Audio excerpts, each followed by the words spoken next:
रिश्तों की अहमियत एक ऐसी कहानी जो आज के समय पर बिल्कुल सटीक बैठती है। पारिवारिक कलह और परिवारों के टूटने की कई घटनाएं आपने कई बार सुनी होंगी, लेकिन कुछ लोग ऐसे भी होते हैं जो अपनी समझदारी से हर समस्या का हल ढूंढ लेते हैं। बस जरूरत होती है तो एक एहसास की। तो आइए पढ़ते हैं ऐसी ही एक कहानी, रिश्तों की अहमियत। राज आज दफ्तर से दोपहर में ही आ गया। पत्नी ने देखा कि राज बहुत परेशान लग रहा है, तो तुरंत ही पूछ लिया, क्या हुआ जी? आप ठीक तो है ना? हाँ, मैं तो ठीक हूँ, लेकिन लेकिन क्या?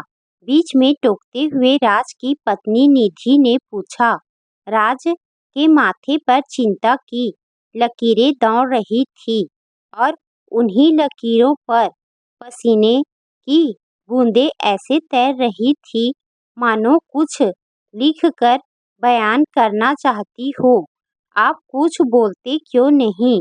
निधि ने एक बार फिर से पूछा, लेकिन राज अभी भी जवाब देने की हालत में नहीं लग रहा था।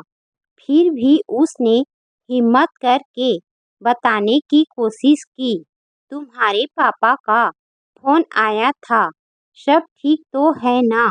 बीच में टोकते हुए उसकी पत्नी बोली, हाँ, सब सब ठीक है। बस वो कह रहे थे कि केतन का उनसे झगड़ा हो गया है और वो उनसे अलग होकर रहना चाहता है। केतन का तो दिमाग खराब हो गया है।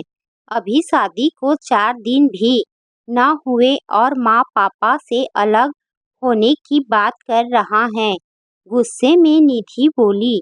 उसे शांत करने के लिए राज ने उसे समझाने की कोशिश की।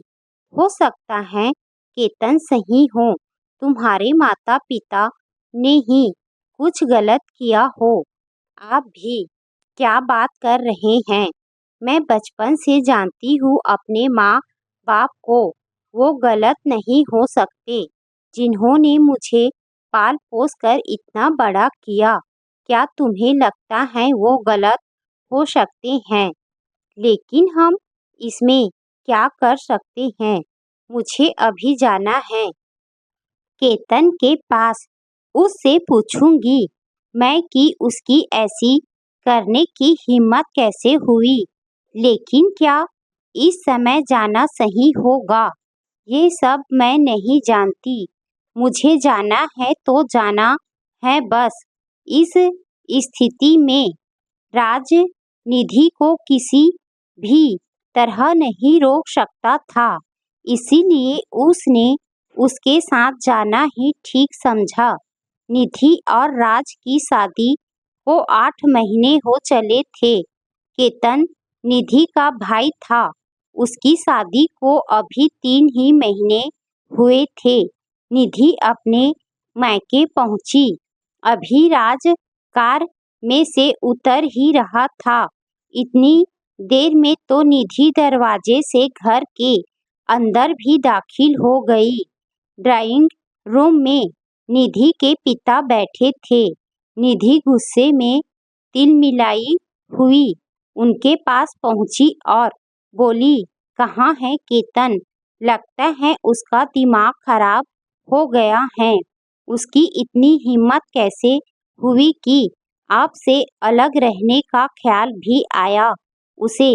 निधि के पिता हैरान होकर उसके मुंह की तरफ देखने लगे, फिर कुछ चिंतित सी आवाज में बोले, निधि बेटा, ये क्या बोल रही हो तुम? किसने कहा तुमसे कि केतन हमसे अलग होने वाला है? इतनी देर में केतन की पत्नी किचन से निकलकर बाहर आई। पिताजी के सवाल और केतन की पत्नी को देखकर निधि एक पल के लिए मानो शून्य में चली गई। उसे समझ नहीं आया ये सब सच में हो रहा है या उसे कोई बहुत बड़ी गलतफहमी हो गई थी। तभी उसने देखा कि राज अभी तक वहां नहीं पहुंचा था। इसीलिए जैसे ही उसने घूमकर दरवाजे की तरफ देखा, उसने राज को वहां खड़ा पाया।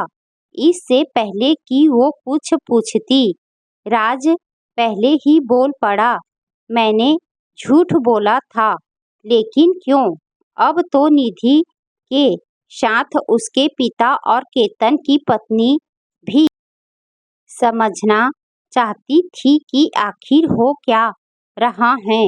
इतनी देर में निधि की माँ भी अपने बेडरूम से निकलकर बाहर आ गई, क्योंकि मेरे माँ बाप भी गलत नहीं हो सकते। मैं भी उनके साथ बचपन से रहा हूँ। जरूर गलती तुम्हारी रही होगी। निधि सब समझ चुकी थी।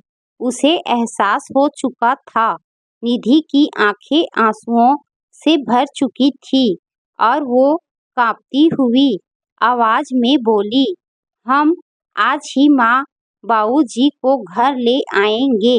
लेकिन वो गए ही कहाँ हैं? क्या मतलब? मुझे पता था तुम्हें रिश्तों की अहमियत जल्द ही समझ आ जाएगी। इसीलिए मैं उन्हें बड़ी दादी के यहाँ छोड़ दिया था। तुम्हारे घर जाने से पहले वो घर पहुँच जाएंगे। आप भी ना। फिर निधि ने राज को गले से लगा लिया। फिर दोनों अपने घर को चल पड़े। बस यही है रिश्तों की अहमियत। जैसा आप अपने लिए चाहते हो वैसा ही अपने जीवन साथी के साथ व्यवहार करो। जीवन खुद ब खुद मजेदार हो जाएगा।